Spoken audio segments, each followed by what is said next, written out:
Panginoon. Maraming salamat at sa lahat po ng music team na lahat ng mensahe po ng kanilang mga tinutugtog, Panginoon. Ito ay magbibigay ng kalakasan sa amin. At ganun din ang magsasalita, Panginoon, ng iyong mensahe. We declare wisdom and knowledge in the name of Jesus. Kaya sa oras pong ito, Ma, hindi po kami lalabas na hindi daladala ang kalakasan, ang katatagan, ang biyaya ng iyong salita. Hallelujah! Binibigay po namin ang pinakabatas na papuri. Pasalamat sa pangalan ni Jesus. Amen! Amen! Good morning, church! Amen! Really, it's a great day to be in the house of the Lord. Amen! Amen! And tunay nga, may bagyo man o wala, mas pipiliin nating magpurit at sumamba sa ating Panginoong Diyos. Amen, church? Amen! Amen! And as we sing, as we give God praise, let's declare that with Jesus, we can do all things. That with Jesus, all things are possible. Hallelujah! Come on, church!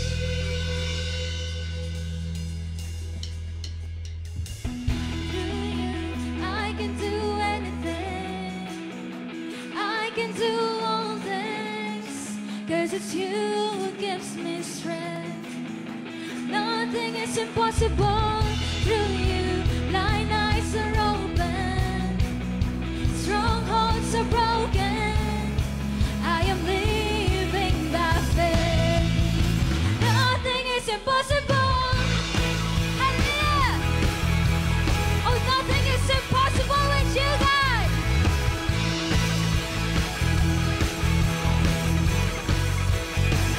Come on, let's sing. I'm not gonna live by what I see. I'm not gonna live by what I feel. Hallelujah. Deep down I know that you're here with me. Okay, so I know that you can do anything. Through you, I can do anything. I can do all things. 'Cause it's you who gives me strength. Nothing is impossible through you. Blind eyes are open. Strongholds are broken. I am living by faith. We shall. Nothing is impossible. Hallelujah. Oh, nothing is impossible. Thank you, Jesus. Oh, come on, raise your loud voice. Speak to every limitation. Oh, your victory. Your victory is mine.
Son of God.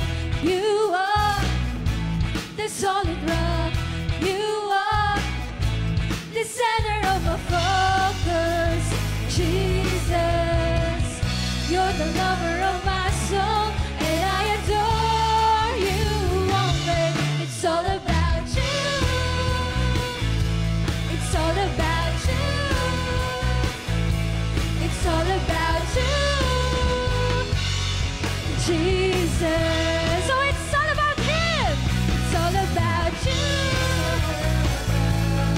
All about you. It's all about you, Jesus. Hallelujah. Come on, let's declare. You are miraculous. You are supernatural. You are the center of my focus, Jesus. Oh, with your voice, you are all powerful. You are so wonderful. You are the center of my focus, Jesus. You're the lover of my soul, and I adore you only. It's all about you. It's all about you. It's all about you, Jesus. Oh, it's all about you, Lord. It's all about you. It's all about you. It's all about you, Jesus. Hallelujah. Oh, come on, let's sing. You are miraculous. You are supernatural. You are the center of my focus, Jesus. You are all powerful. You are so wonderful. You are the center of my focus, Jesus.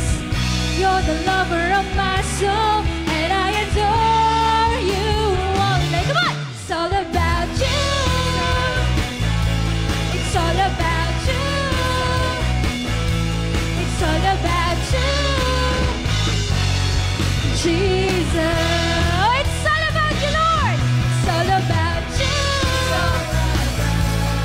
All about you. It's all about you, Jesus. Hallelujah. Oh, come on, church. Let's continue to praise the Lord for His gifts. Come on.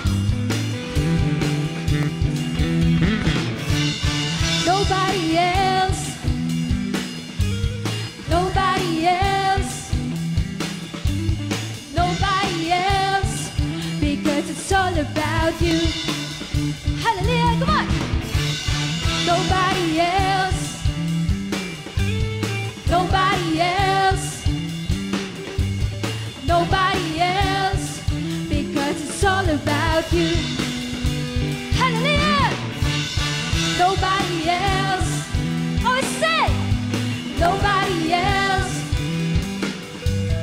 Nobody else. Because it's all about you. Sing it again one more time. Nobody else. Hallelujah. Nobody else.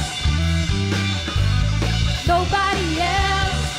Because it's all about la la la la la la la la la la la la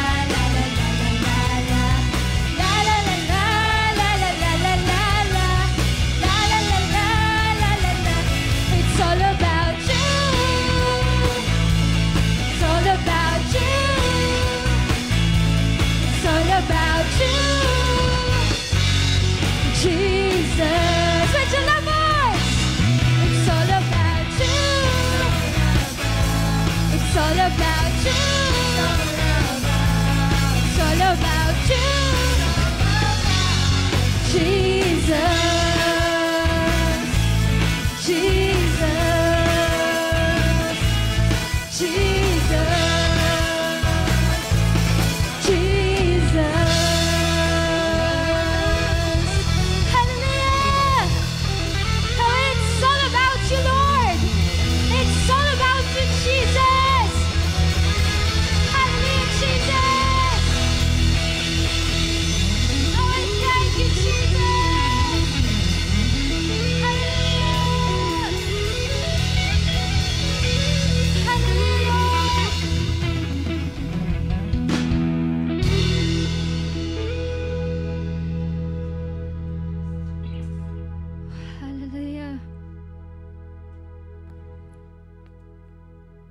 It's all about you, Jesus. It's all about you, Lord.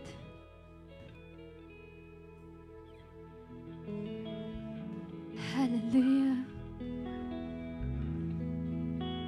We glorify your name.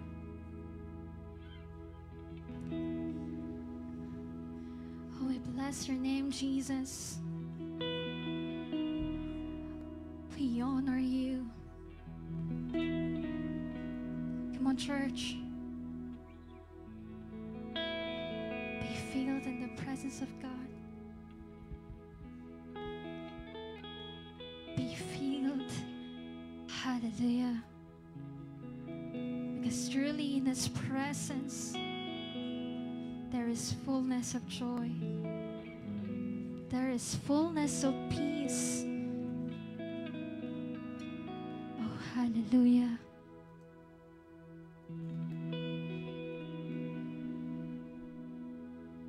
Oh, you are great. You are great, Jesus. Hallelujah.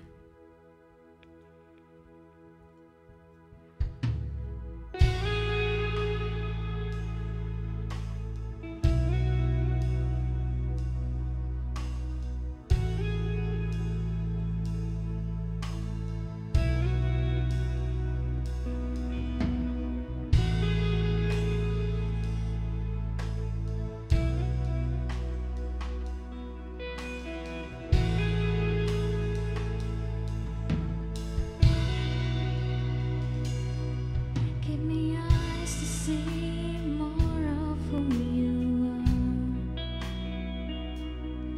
Make what I behold still my anxious heart. Take what I have known and break it all apart. For you, my God, the greater still. And no sky contains, no doubt restrains is all you want. The greatness of our God. I spend my life to know, and I'm far from close to all you want. The greatness of our God.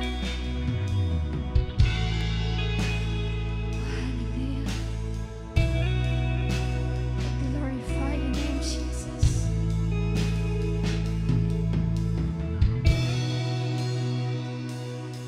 Give me grace to see beyond this moment here. To believe that there is nothing left to fear. And that you alone are high above it all. For you, my God, are greater still. And no sky contains, no doubt restrains is all you want. The greatness of our God. I spend my life to know, and I'm far from close to all you want. The greatness of our God.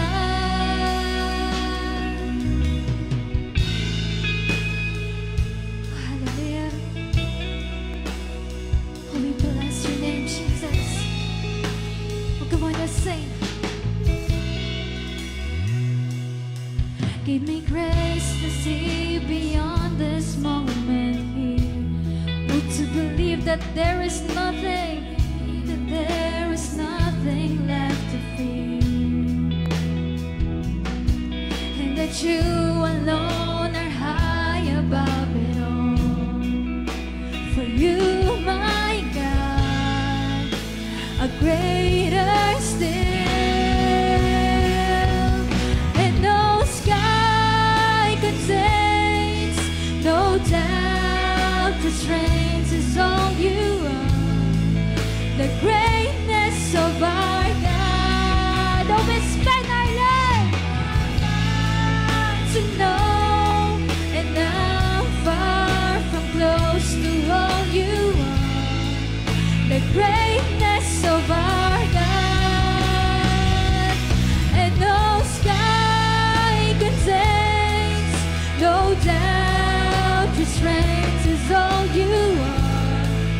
the greatness of our God.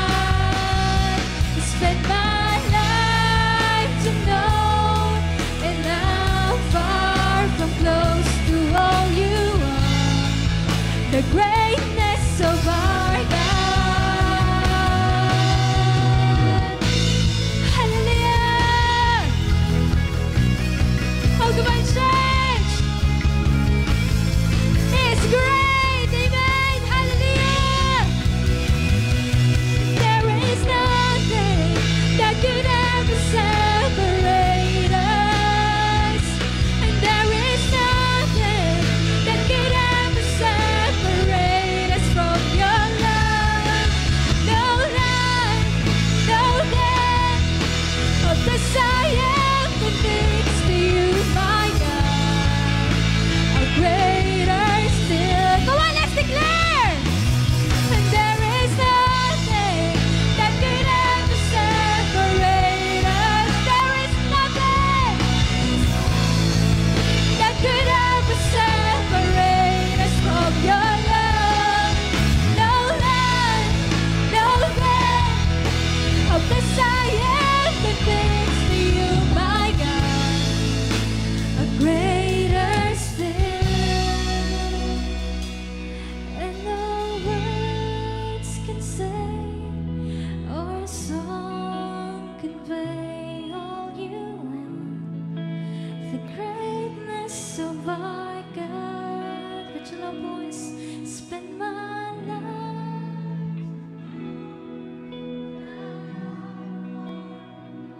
to all you are. The greatness of our God, and no sky contains, no doubt restrains is all you.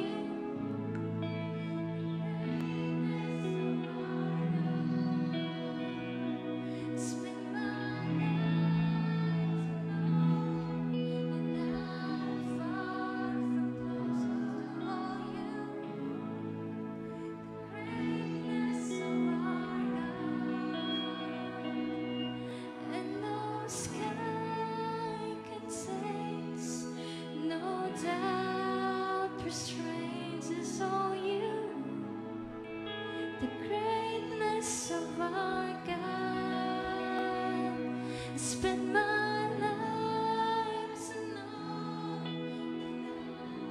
far from close to all you are. The greatness of our God, and no sky contains, no doubt restrains is all you are. The greatness of our God. I spend my life to know, and now far from close to all you are.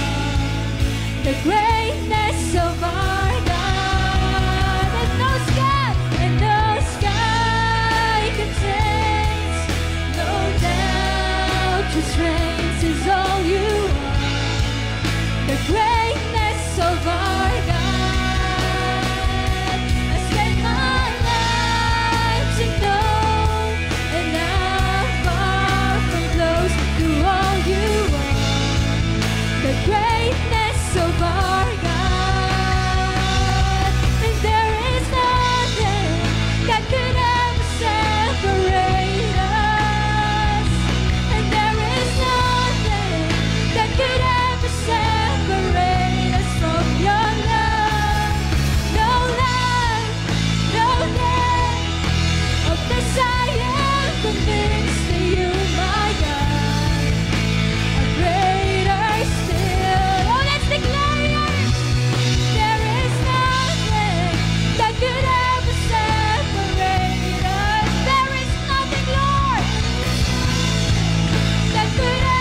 you are great, Jesus.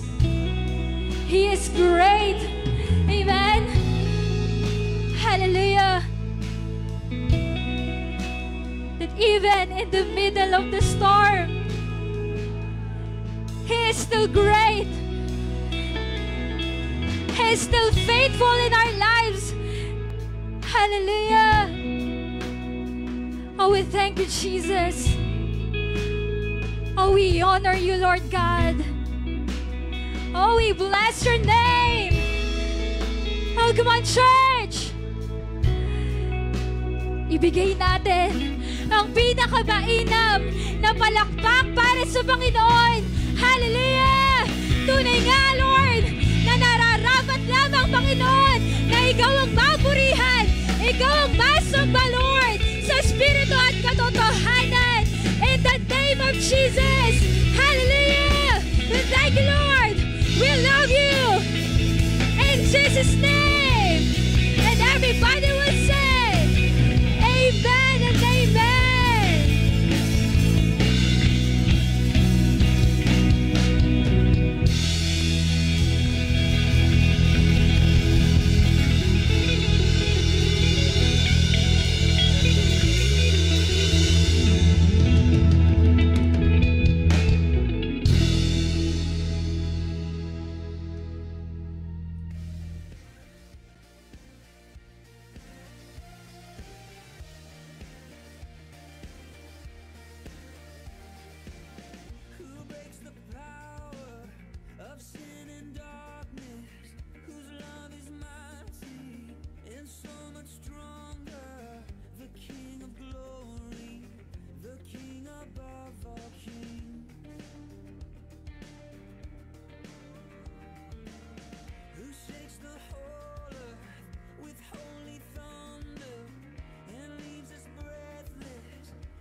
Amen. Tunay nga na praise and worship pa lang, bless na tayo. Amen? Amen. Kaya pakisabi sa katabi mo, bless ako dahil nandito ka. Amen. Bless na bless tayo. Kaya naman, it's announcement time na. And I just want to remind, every Sunday po to, i-remind ko sa inyo, our ISB, the Inaugural Seed of Blessing. Yung Inaugural Seed of Blessing po, ito yung pasasalamat natin kay Lord na buong taon sinustain niya yung pangangailangan natin. Amen? And the guidelines here po, if your age is 19 and above, multiply by 100. Yung ISB purpose po is for our building and lot. Amen? Our building of the church dahil dumarami po tayo. Amen? Amen. We encourage po na mag-participate po for our ISB yan. Malapit na po yan. And next po is we just want to invite you po for our weekly activities po. Ng church is the midweek service and the kingdom invasion. Midweek service and the kingdom invasion at 5:30 p.m. And lastly po, on December 21, we have our Christmas service. And invite our family po, para buo po tayo. Amen? Amen. And yung ano po dito is, service po is youth and main po. Yun lamang po. And let's call on Pastor John Refacma. Who breaks the power of sin and darkness, whose love is mighty and so much stronger, the King of glory, the King above all kings. Amen. Sige po, tumayo tayong lahat and let's all pray for our tithes and offering. Thank you, Jesus.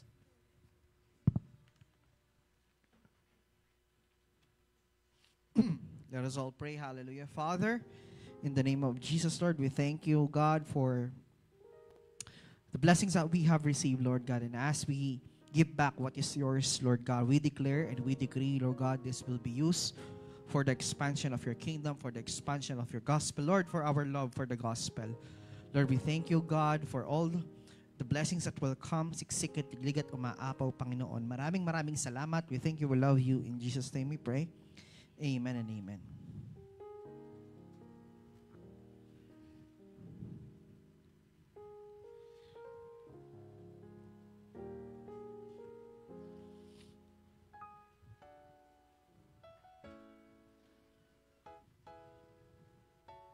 God is great. Amen. Praise God. Hallelujah. Hallelujah, name above all names. Fire in his eyes, healing in his veins. Amen. Praise the Lord. Hallelujah. Sige po, wag na tayo magpatumpik-tumpik pa. Pumunta na po tayo sa salita ng Diyos para sa umagang ito. Amen. Hallelujah. Praise the Lord. Ang title po ng ating mensahe ngayon is Simply Discipleship. Amen. Hallelujah. Then I would like you to open your Bibles in Acts chapter 2, verse 42. Acts chapter 2, verse 42. Ang sabi doon, they were continually devoting themselves to the apostles, teaching, and to fellowship, to the breaking of bread, and to prayer. But let me just give you a context kung tungkol po ba saan ng Acts chapter 2. Okay? Ang Acts chapter 2 po, it is the verse and the chapter where the Holy Spirit came upon the disciples. Amen. Let me read po yung Acts chapter 2, okay? The coming of the Holy Spirit. When the day of the Pentecost arrived, they were all together in one place. And suddenly there came from heaven a sound like a mighty rushing wind, and it filled the entire house where they were sitting. And divided tongues as fire appeared to them and rested on each of one of them. And they were all filled with the Holy Spirit and began to speak in other tongues as the Spirit gave them utterance. Now, there were dwelling in Jerusalem Jews, devout men from every nation under heaven. And the sound of the multitude came together, and they were bewildered because each one was hearing them speak in his own language. Ayan. So I would like to talk about here, what are the 4 essentials of discipleship? Amen. Pakisabi po, 4 essentials of discipleship. Praise the Lord. Hallelujah. Alam niyo mga kapatid, the greatest church in the history was not built with lights, logos, or live streams. Tama ba? The greatest church, when it was started, walang mga ilaw-ilaw. Walang mga logo. Walang live stream. But it was born in the upper room. According to Acts chapter 2. Ano po ba yung upper room? Upper room is a place where the disciples encountered the fire of the Holy Spirit. Encountered the power of God in that particular room. It was built there. Amen. It was not built through rentals, rental buildings, sounds, lights and sounds. It was not built with air conditioned. It was built in the upper room.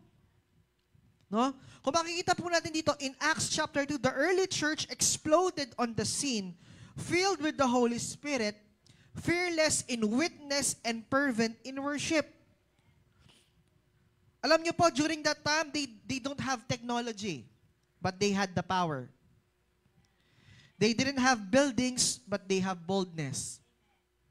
They didn't have programs, but they had the presence, which is the presence of the Holy Spirit. And it was very clear that Jesus told them in Acts 1 verse 8, you shall receive power when the Holy Spirit has came upon you. Amen. And at the sabi yun, and when that promise came, they turned the world upside down. Amen po ba? Bakit ba napaka-dynamic ng early church? Bakit ganun sila katindi? Why? Because they are not just believers. They were disciples. They didn't just attend church, but rather they became the church. They didn't just have a religion, they had a relationship. Amen po ba? Acts chapter 2 verse 42 reveals the secret of their strength. Kumbaga po, the secret of a church, the secret of discipleship was already given unto us. Amen po ba? Hindi po ganun kakomplikado ang discipleship na kailangan mong umattend ng pagkarami-raming training para maging leader ka.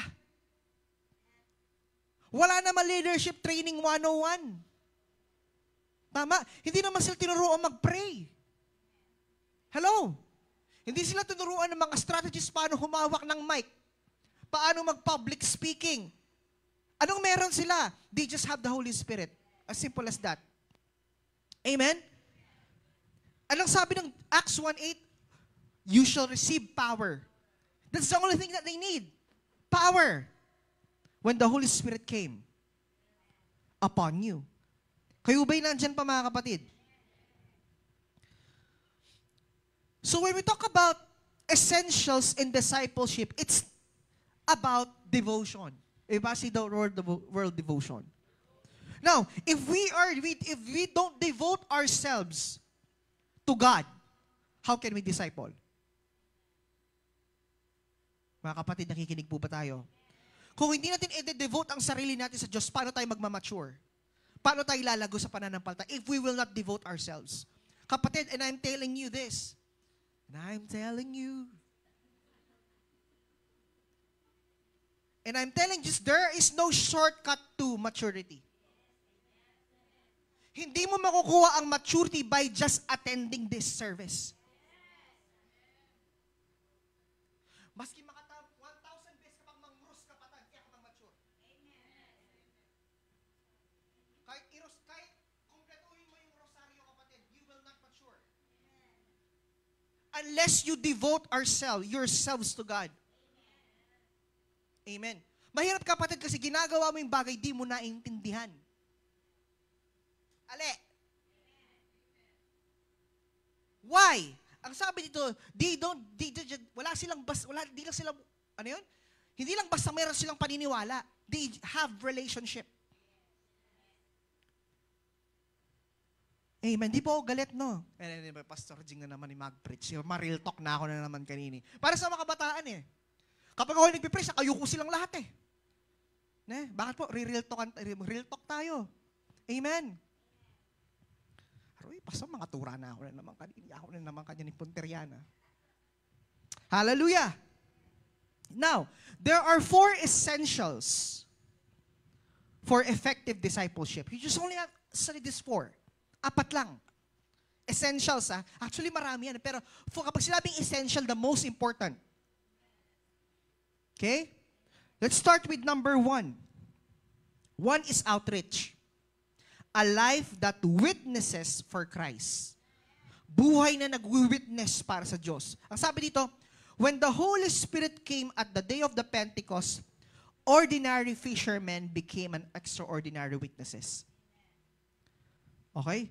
Peter, the same man who denied Jesus 3 times, now stood boldly before thousands and preached the gospel.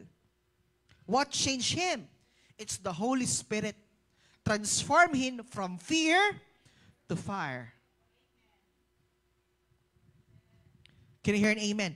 A life that witness for Christ. A life that is being devoted for Christ.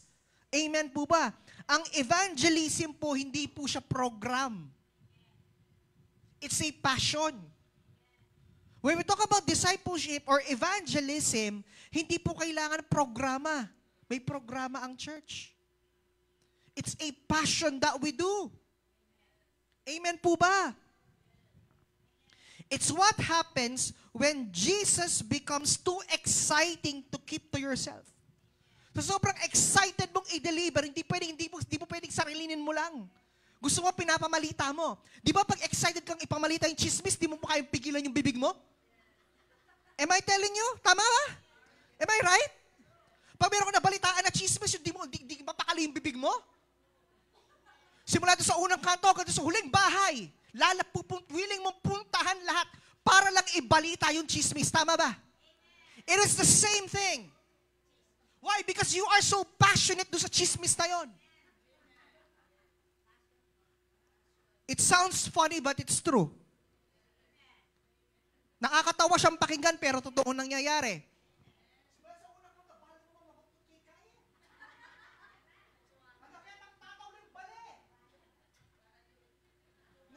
Bahalo puntalan. Willing mo lang ang puntalan. Just to what? To share.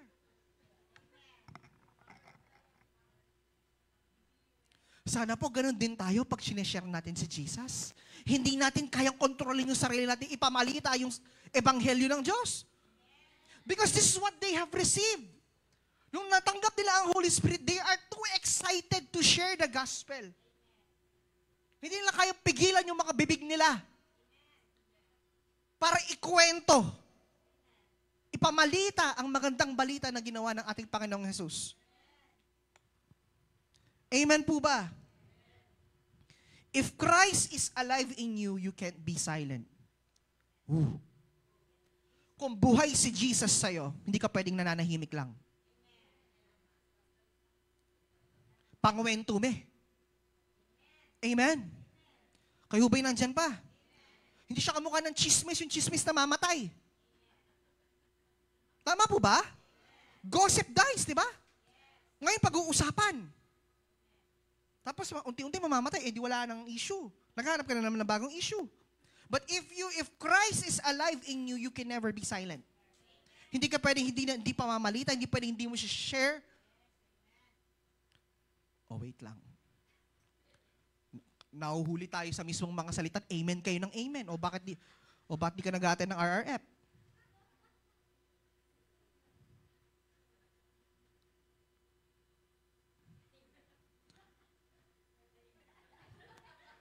Oh, sige, rireltokan ko kayo. Amen kayo ng amen, ha?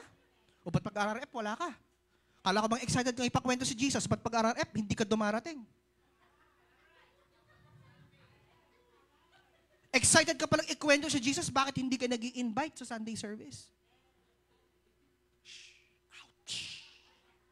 Sabi ko sa inyo eh. Kayo mismo nahuhuli kayo sa mga ano nyo eh. Am I right? Tama ba? If we are excited, o teta darakal. Hello.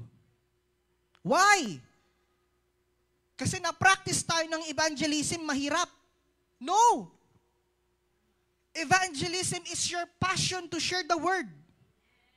Evangelism is your passion to share the life that you have in Christ.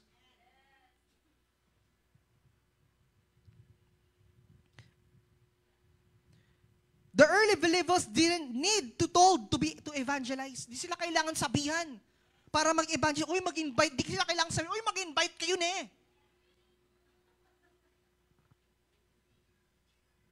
Amen.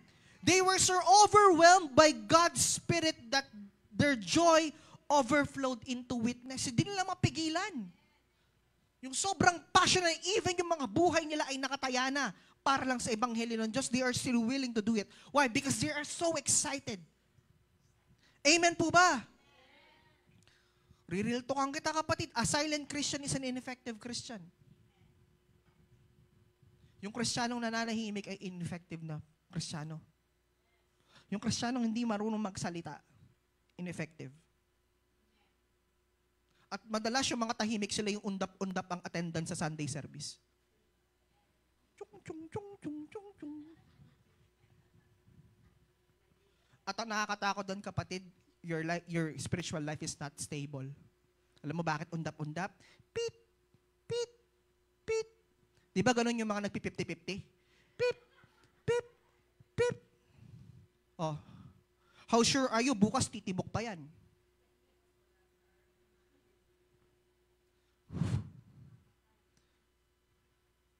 It sounds funny, but you know what? It's pretty saddening. It's true. Amen. Kayo ba'y nandyan pa?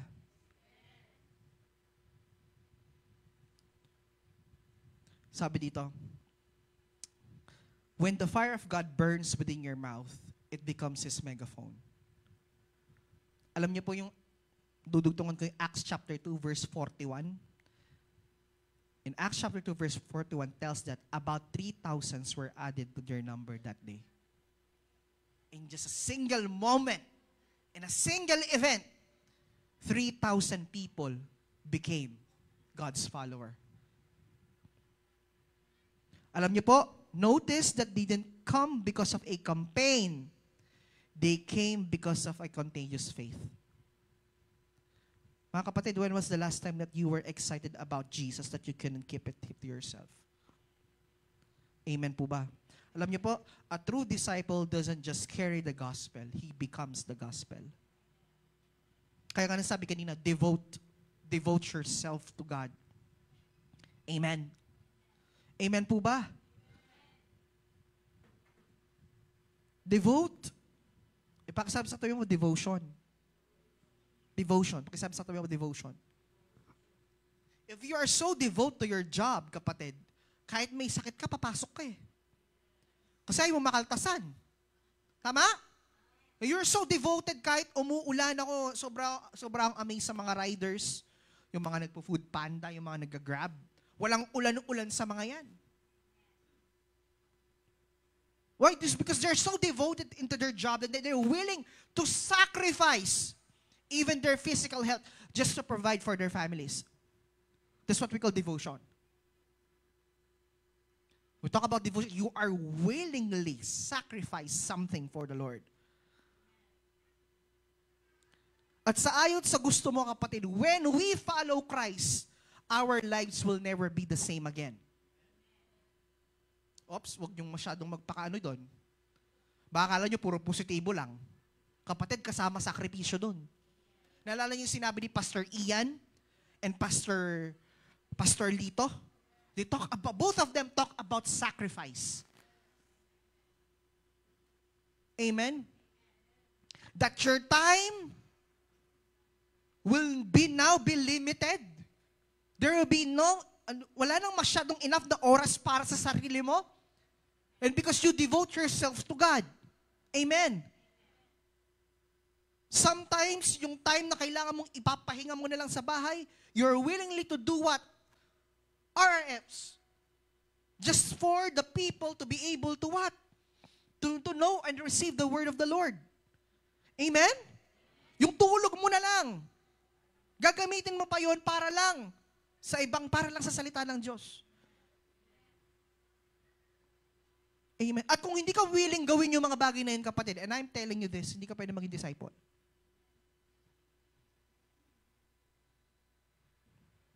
Amen.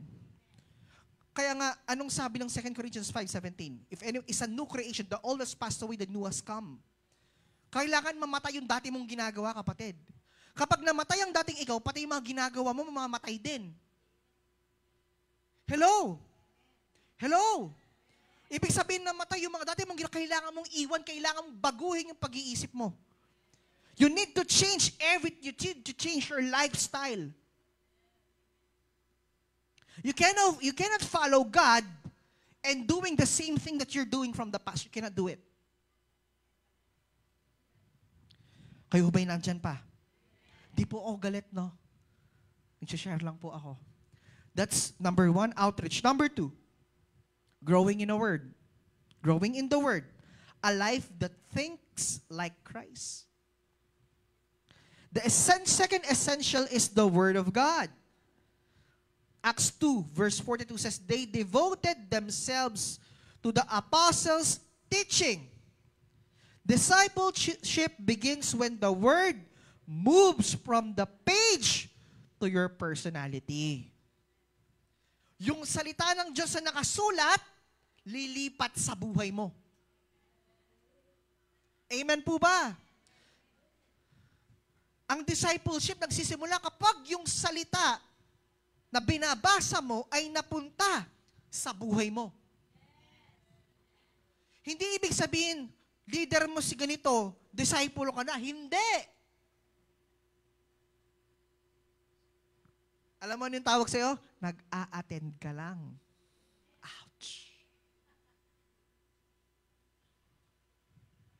A true disciple knows the Word of God. Obeys the Word of God.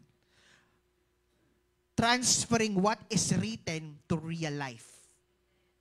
That is a mark of a true disciple. You cannot be a growing disciple without a growing appetite for Scripture.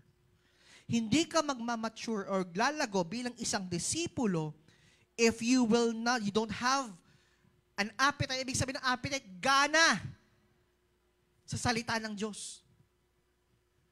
Nung may buring Bible, may buring salita ng Lord, ala kang appetite to read the Word of God, kapatid, you will not grow.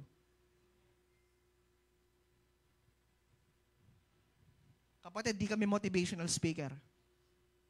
Dahil ang motivation hindi naman sa amin nanggagaling. Ang motivation nanggagaling sa Panginoon. Hindi sa amin. Kung nandito ka para ma-motivate, manood ka na lang ng Kangkong Chips ni Josh Moy kayo, nagma-motivate yun. Maraming motivational speaker. But I am not here to motivate. I'm here to speak about the truth. The Bible says that the truth shall set us free. Amen. Hindi ka lalago kung iaasa mo lang sa pag-attend. Dahil kung attendance lang, kapatid, hindi sana mature na tayong lahat. Ay, hindi pala kasi merong di consistent, no? Kung attendance lang natin babasahin, ibabase yung maturity natin, kapatid, di sana lahat tayo dito mature na. Tama? No, it's not. Sabi dito, Word. When was the last time that you read your Bibles? Amen? Mukhang bago pa ba yung Bible mo?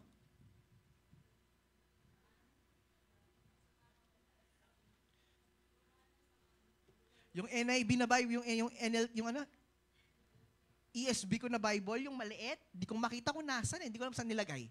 Kaya ang laki ng Bible ko ngayon, yung Poimen Bible ko. Yung dala ko ngayon. Ang bigat-bigat eh. Bala mo kayo. Almanac. Ano po ito dual translation ESV tsaka NLT. Parallel scripture. Dalawang translation sa isang kaya medyo makapal siya. When was the last time you open your scripture, the Bible, and read? Amen. Sabi dito, Proverbs 23 verse 7 says, as a man thinks in his heart, so is he. That means transformation begins in the mind. If your mind is warped by the world, your life will reflect it. But when your mind is renewed by the word, your life will reveal it. Tama ba? Kung yung isip mo laman na mga nangyayari sa mundo, kapatid, magre-reflect yun sa buhay mo. Same thing when you read the Word of God. If your mind is renewed, it will also reveal it into your life. Sabi ko sa mga kabataan when I preach this word, sabi ko sa kanila, marami naboboringan sa inyo sa pagbabasa ng Bible. Bakit? Kasi palagi nyo nire-relate yung sarili nyo sa binabasa nyo. Mga kapatid, when you are reading the Bible, huwag mo muna agad i-relate yung sarili mo doon sa binasa mo. Ay, ako to Huwag mo nang ganun, kapatid. Dahil hindi naman lahat ng nakasulat doon para sa'yo. Naniniwala kayo? Hindi lahat ng nakasulat sa Bible para sa'yo. Nung nagpakitiwakal si Judas, sa'yo ba yun? Para sa'yo ba yun? Nung pinasok ng Diyos si Jonah sa balyena, para sa'yo ba yun? When you are reading the Word of God, kailangan mo maintindihan yung historical at saka socio-cultural context. Bakit naisulat yun? Alam mo kapatid, when you read the Word of God and seems that you are studying the Word of God. No, don't just read it, study it. Pag-aralan ninyo. Kapatid, may excite ka sa susunod na chapter. Sa Genesis, sumulan mo kay Abraham, kapatid. Kapag inaral mo mabuti, while reading, you are studying talaga, may excite ka sa susunod na mangyayari. Amen. Mababasa mo pala doon na si Sarah unang namatay kay Abraham. Alam niyo ba yun? Na unang namatay si Sarah kay Abraham, kaya nag-asawa siya ulit. Ang pangalan ng asawa niya ay si Keturah. Meron pang nangyari si Abraham. Sinabi niya, kapatid niya si Sarah, para di sila mamatay parehas. Did you know that? Ang ganda ng storya kaya nun. Yung alam lang kay Abraham, he became a father of many nations, inoffer niya si Isaac. Kapatid, hindi, ang dami. Ang ganda ng kwento nun, basahin ninyo, may matututunan kayo. Alam niyo kapatid, when you are reading the Word, the one that you will see in the Bible is the principle of application. It's not literally yun yung gagawin mo, no. It's the principle of application na nakasulat doon. Amen. Yung principle na ginamit ni Hannah para magkaanak siya. Diba? Anong sabi kasi dalawa yun, si Elkanah, si Penina at si Hannah. Pangalan ng asawa niya, si Elkanah. Si Penina may anak, si Hannah wala. Ngayon, syempre, kung may pesta, yung tira-tira, napupunta sa mga anak ni Penina. Kasi siya yung may anak.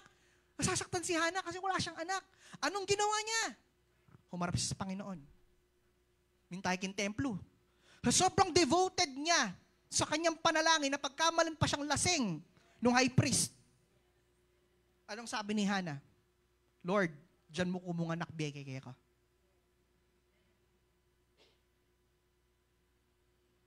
You will see the principle of Hannah, how, in all the days of her life, he honored God. And he is willingly to give up everything for the Lord. Even yung kanyang sariling anak. Sino po yung pangalan ng anak ni Hannah? Si Samuel.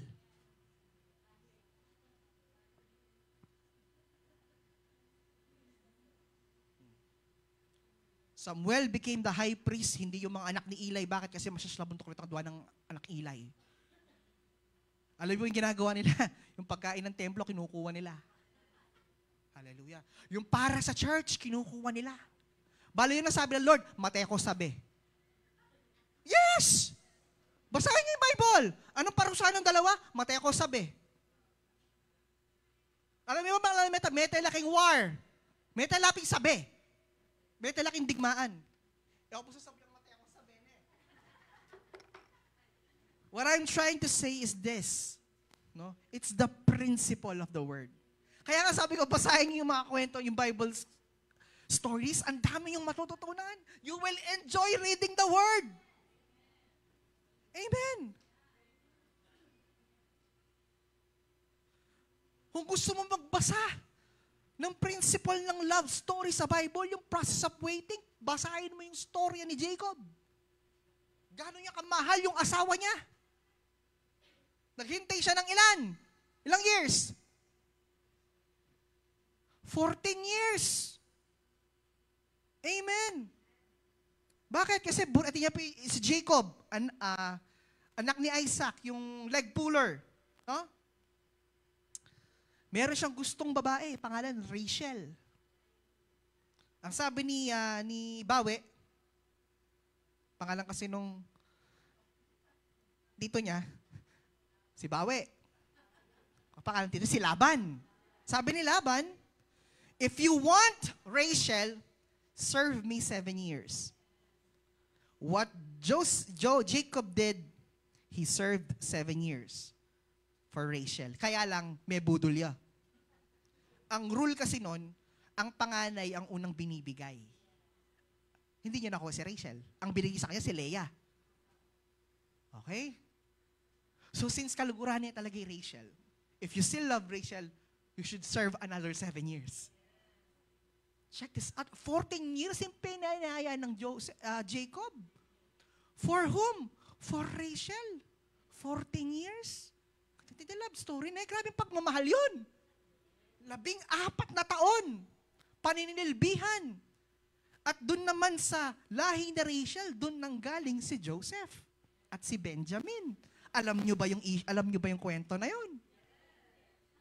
Hindi. Kasi di nagbabasa. Si Joseph, yung Joseph the Dreamer, yung naging paraon, naging governor ng Egypt. Nanggaling kanino? Doon sa sinerve ni Jacob ng 14 na taon. Amen.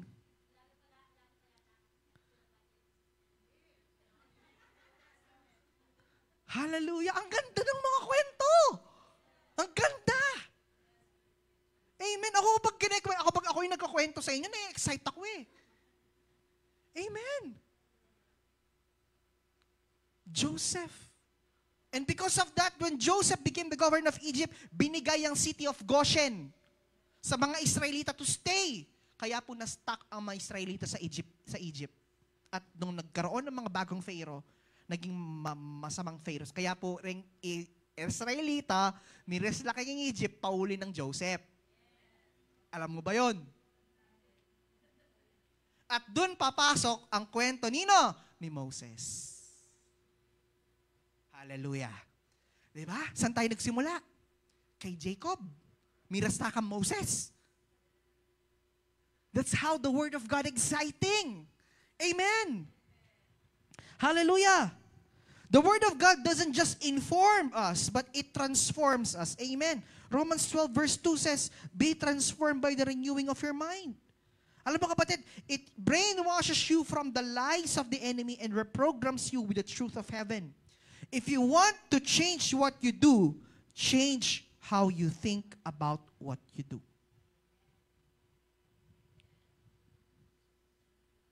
Kung gusto mo mabago ang ginagawa mo, kapatid, baguhin mo yung pag-iisip mo sa mga bagay na ginagawa mo.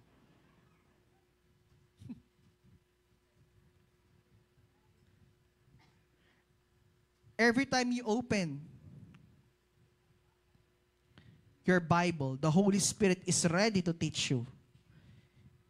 He is your divine teacher, reminding you of everything Jesus said. You don't need to wait for Jesus to walk into your class.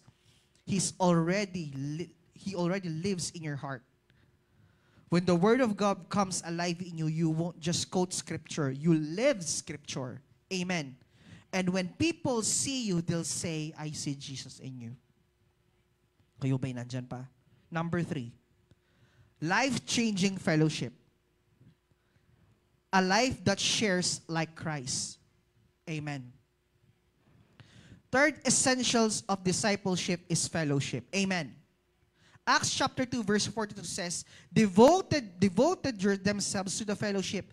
Biblical fellowship is more than coffee donuts or selfies after service.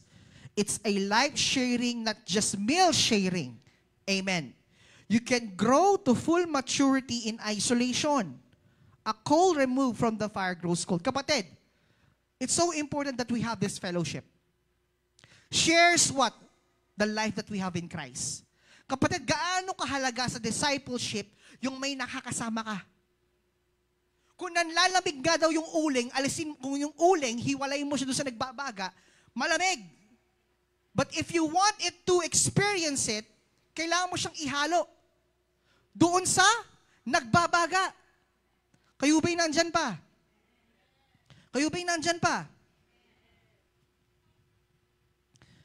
That's what the church is a fireplace of faith. When believers are gathered, they shared not just their time, but their possessions. They met needs, lifted burdens, and reignited one another. Kapatid, why? Because if you're running a low fire, get near to someone who's burning. If nanghihina ka, kapatid, and you have this kind of fellowship, kapatid, sikang ka. Kaya, kapatid, tigil-tigil lang mo hindi pagatin kapag may problema ka. Ale, ang sabi niya, if you're running low on fire, get near to someone who's burning. Hindi yung hihiwalay mo yung sarili mo pag may problema ka. Alam mo kaya, pabarin nyo pa mag-isa. Ay kapatid, yari ka doon. Kabalik mo, dami mo na sanib. Ano yung sanib na yun? Lahat ng mga masasamang spirito, pumasok na sa isipan mo. Ale, barin nyo pa. Ay, if you're running low, get someone who's burning. Kaya it's very challenging to us pastors. Because we need ourselves to keep on fire. Because pati mga inalaring miyembro kanila lumapit. Kaya pastor. Kaya leaders, di pwedeng hindi ka kaapoy. Kasi kung nananahi kung di ka mag-aapoy, kapatid, someone is what? Running low? Kanina siya tatakbo. Amen. Mga IPJM, Kingdomized people. Pero kung pagdalanan, mas lalo ka dapat mag-church. Eh, mababala yung problema mo, yung solusyon yung problema, ako kami after mo mag-church. Not because we want to motivate you, no, it's because you need yourselves to be reignited. Amen. Amen. Kayo ba'y nandyan pa? Sabi dito, in the days of slavery, Sunday was a sacred day of strength. After a week of toil, believers came together to worship, eat, and uplift one another. That community fueled their endurance. Today, with all our technology and independence, we lost that some spiritual dependency. Why? Because there's so much thing to explore. Amen po ba? But discipleship was never meant to be lived alone. Fellowship is God's design to keep the fire of discipleship burning. Alone your spark, together we are a flame. Kapag mag-isa kapatid, spark ka lang, undap ka lang. Amen. Undap ka lang. We are what? We are fire. Amen. Lastly, last point. Dynamic worship. A life that exalts Christ. Finally, Acts chapter 2, verse 42 said, the breaking of bread and prayer. And this speaks about the worship that we have in Christ. The heartbeat of a true disciple. Worship is not a church event, it is a way of life. It's not just about what we get, it's about what God gets. Alam mo kapatid, when we talk about dynamic worship, it talks about our value sa worship. How do we honor God and how do we praise God? Amen. You don't wait for your situation to improve. You praise until your perspective changes, kapatid. When you make worship your lifestyle, kapatid, huwag mong hihintayin na mabago mo na ang sitwasyon mo bago ka magpuri. Praise God in all situation. Praise God in every situation of your life. Exalt the name of the Lord. Amen po ba? Many people quit when life gets hard, but worshipers endure because their focus is not on what's wrong, but on who is worthy. Amen. When you live a worshipful life, you ignite heaven and invade earth. And when we worship God, the world will once say again that they see Jesus in us. Kapatid, as we end this message, it's so important that we devote ourselves fully with God. The early church didn't grow because of programs or personalities. They grew because they were devoted to outreach, to the word, to fellowship, and to worship. Kapatid, when these four streams flow in our lives, the Spirit flows without restriction.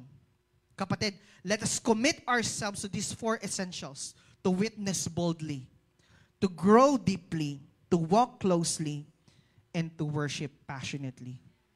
Amen. Sige po, tumayo tayong lahat. Hallelujah. Let's pray. Hallelujah. Thank you, Jesus. Hallelujah. Father, in the name of Jesus, Lord, we worship you. We honor you, God. And let your name be exalted, Lord, sa aming mga buhay, Panginoon. Maraming salamat, Panginoon, for what you have done in our lives. Lord, we declare and we declare right now, God, we thank you for your word today. Lord, we know that we are protected 24/7, oh God. Lord, we know that you can be able to calm the storm right now. Hallelujah. Father, we thank you. We praise you, God. We honor you, God. Lord, you say praise in the midst of the storm. Praise in the midst of trials. Praise in the midst of any problems that we are about to experience. Panginoon, take absolute control. We know that we are protected. We know, God, that you are with us right now, Panginoon. Maraming salamat, Lord God, for you deserve the highest glory, honor, and praises. In Jesus' name we pray. Amen and amen. You are all blessed, church. I'm about to have a good day, no matter what they say. The sun is shining down on me, birds are singing praise. I'm about to have a good day, in every single way.